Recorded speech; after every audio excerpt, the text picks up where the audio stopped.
Depending who you talk to, the 2000s is either the best or the worst decade for horror films. It was really the decade of popcorn horror, and I loved every second. Coming off the back of the 90s, the 2000s was focused on moody teen slashers, including some iconic comedies, drama horrors, and of course a lot of franchises were born during this time. But what are some of the 2000s horror movies that didn't get the love they deserved during this decade? Maybe you missed them, maybe you forgot about them. Let's talk about a couple today that should be on your watch list or your rewatch list. And of course, I'm going for the not obvious answers. Let's begin. There's horror comedies and then there's New Zealand horror comedies, which are just elite.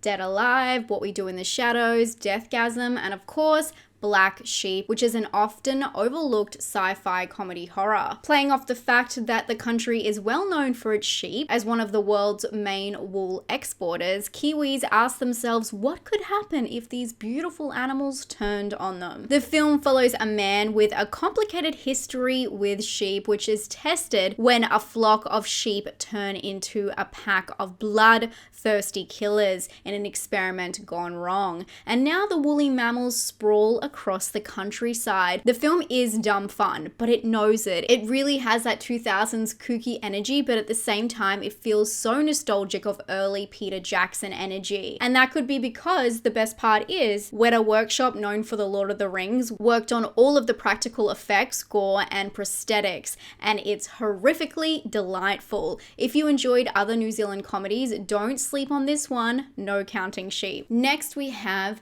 M. Night Shyamalan's The Happening. I'm totally kidding.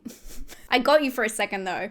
No, let's talk about Shadow of the Vampire. This film is perhaps more important than ever with the upcoming Nosferatu film at the end of the year. If you have seen the original, it's time to discover Shadow of the Vampire. The story follows the original film being made. It's the story of Max Schreck, played by William Dafoe, who seems to be taking his role of a vampire a little bit too seriously. The film was nominated for 2 Oscars, but it never got the praise it really deserved after losing. And with its niche storyline, I feel like it never achieved the cult status it truly was worthy of. I mean, this film has half the logged reviews on IMDb as Renfield or the remake of I Spit on Your Grave. How is that possible? And the film is somewhat based on reality. It's backed on the legend that Max Schreck really was a vampire because of his odd behavior when filming the original film. It's a fantastic watch and a great one to revisit this year before we invite the remake into our hearts. Three Extremes is a must of any fans of disturbing horror. This is one, again, that I'm stunned it has such low volume of reviews on IMDb. This one only has 21,000. That is really low for such a unique film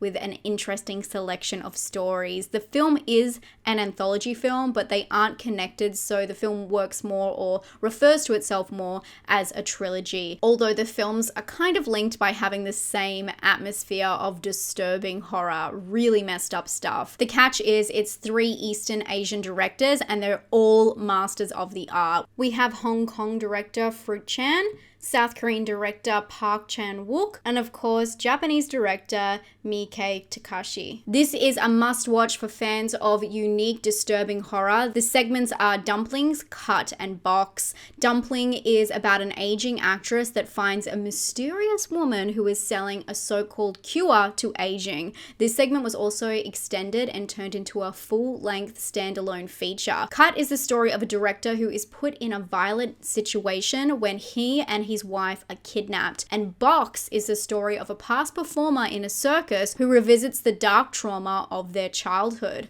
The stories are beyond brutal, gory, and unsettling, but at the time of release, the movie only had a limited run in the cinemas. Now, with a more accessible catalog online, I highly recommend giving this wicked film a watch if you're up for the challenge. Have you ever seen Behind the Mask: The Rise of Leslie Vernon? If you have, then you know why it's on this list, because you and I, we're the same, and we just appreciate some good horror, and unfortunately this one does not get enough of that. This is the definition of underrated and underappreciated. This is an indie film that you must see. It's a meta movie about the next horror villain who has granted a documentary crew exclusive access into his life. It's a solid idea and makes the best of the found footage subgenre, creating a horror mockumentary hybrid slasher that's clever and original. The film isn't intense in the gore department, but takes its time to sink you into its world of behind the curtains of a real life slashing, or really behind the mask. The film has endless nods and connections to classic horror films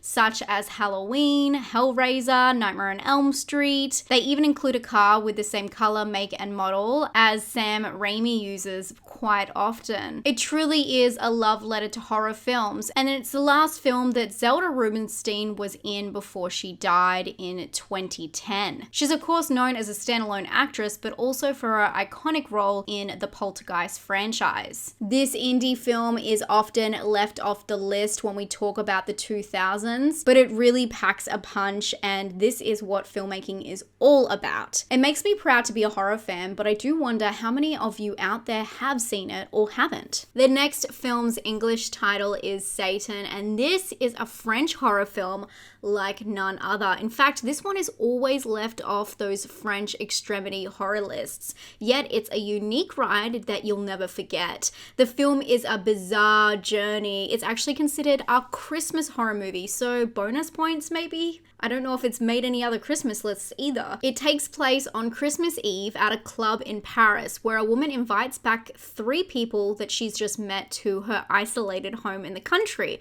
I mean, what could go wrong? It's only a horror movie. And once they arrive, they are met by an eccentric housekeeper who exhibits very disturbing behavior. From here, the film quickly spirals out of control with some of the most unhinged and thrilling scenes as the housekeeper, known as the shepherd, reveals his true intentions. The film is very cheeky and borderline offensive with its metaphors, and it also includes some subliminal messaging. If you keep a close watch at the start of the film, you'll see some frames inserted, some very naughty frames. But one of the best parts of this film is it stars Vincent Cassel, and my god, does he sell his part. He is always great, and he always picks pretty disturbing dark movies, this one being no exception. If you like deranged horror films like me, this is a must watch, but of course, as always, be prepared to be disturbed. Let me know what films from this decade do you find underrated and that you'd like to share with an audience. Leave them in the comments down below. I love checking out your suggestions and recommendations, and I know everyone else does, so let's compile a whole list. Thank you so much for being here today, and if you'd like to see something that is new instead of diving back into some nostalgia, why not check out this video which lists all of the new content coming out this month to streaming platforms and where to watch it. I do these videos every single month and I have it ready to go. Everything is listed in the comments. Have a great day and stay spooky. Bye friends.